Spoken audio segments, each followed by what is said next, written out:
할렐루야, 그리스도를 날마다 드리는 예배 2월 2일 말씀 보겠습니다.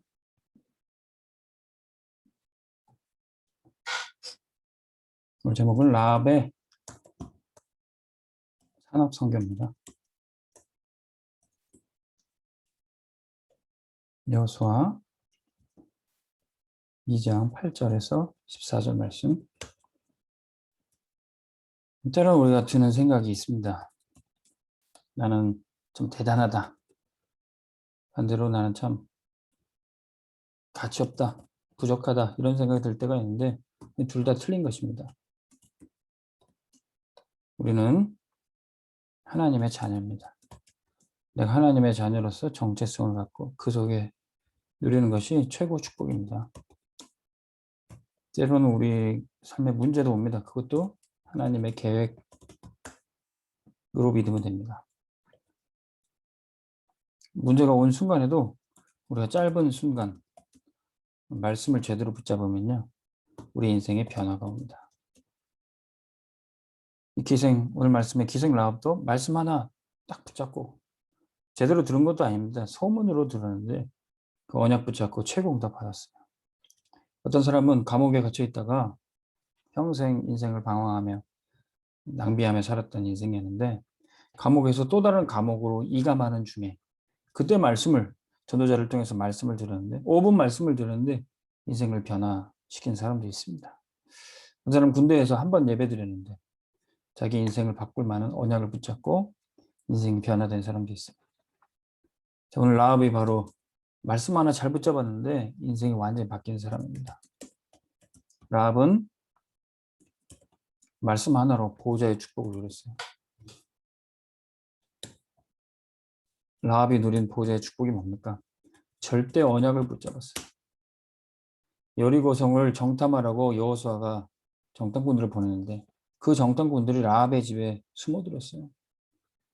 근데 그들을 목숨을 걸고 라합이 숨겨줍니다. 왜 그랬습니까? 생명 걸 가치를 발견했어요. 그 정탐꾼과 함께 반역자로 몰려 죽을 수도 있었어요. 근데 목숨 걸고 정탐꾼을 숨겨줬습니다. 왜 그럴 수 있었을까요? 그는 하나님의 계획을 알고 있었어요. 고백합니다. 여호와께서 이 여리고 땅을 너희에게 주셨다. 그렇게 말하는 겁니다.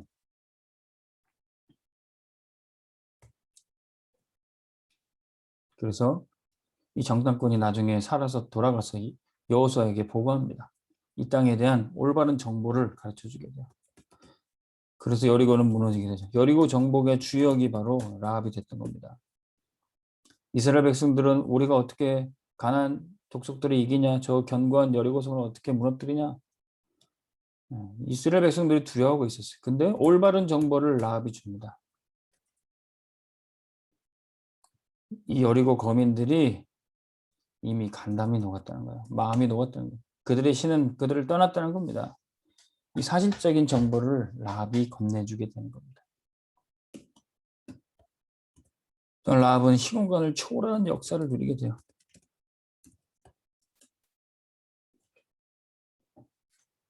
라합이 신앙 고백을 합니다. 상천하지에 하나님 같은 분은 없다는 거예요.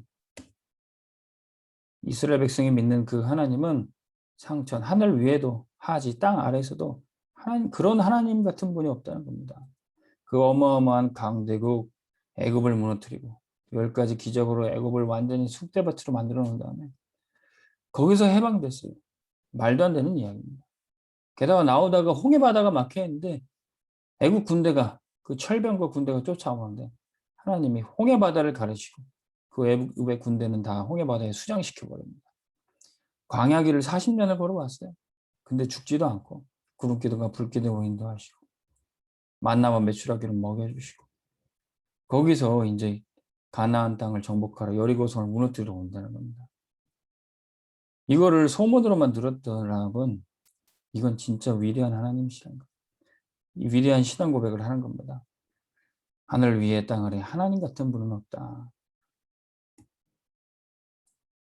자, 이 하나님이 이제 여리고성을 무너뜨리는 겁니다.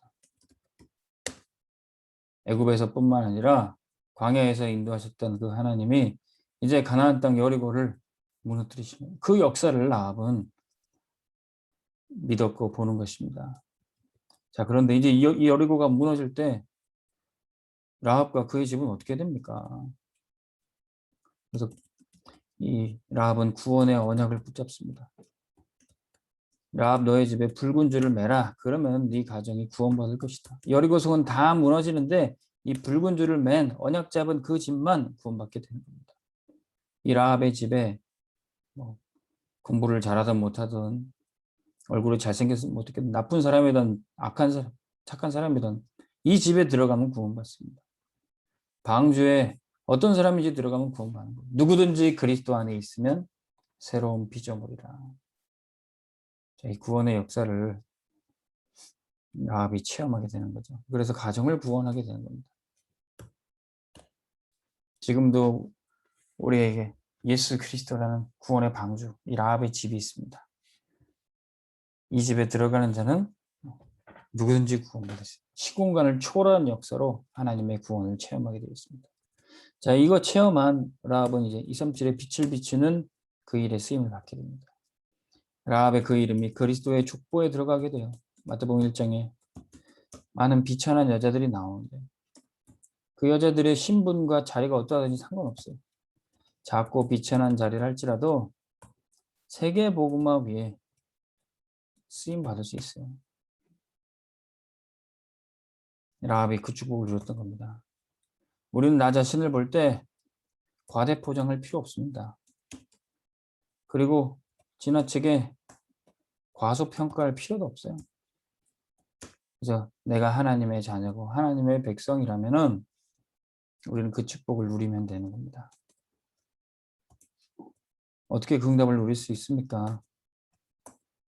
사람의 말, 사람의 평가, 세상의 평가 상관없이 우리는 하나님의 말씀으로 편집되고 설계되고 디자인되면 됩니다. 그럼 우리의 누추했던 인생도, 누추한 인생도 하나님의 말씀으로 새롭게 편집, 설계, 디자인될 수 있어요. 그래서 영광스러운 평생이 되는 겁니다. 우리 인생에 하나님께 쓰임 받았다는 인생 작품이 남게 될 겁니다. 라합이 그 축복을 누렸던 거예요. 한 번뿐인 인생 언약 붙잡고 하나님의 말씀으로 새롭게 편집, 설계, 디자인 된다면은 우리는 세계 복음화 위에 쓰임 받을 것입니다. 말씀 듣는 여러분들이 그 주인공 되기를 바랍니다. 하나님 아버지 감사합니다. 때로는 나 자신을 볼 때 초라하고 부족하기 짝이 없지만 하나님의 자녀로서 정체성과 그 축복을 누리게 하여 주옵소서. 오직 그리스도 안에서 내가 구원받고 나와 관계된 모든 사람을 살리고 세계복음화에 쓰임받는 인생 되게 하여 주옵소서. 예수 그리스도 이름으로 기도합니다. 아멘. 승리하시기 바랍니다.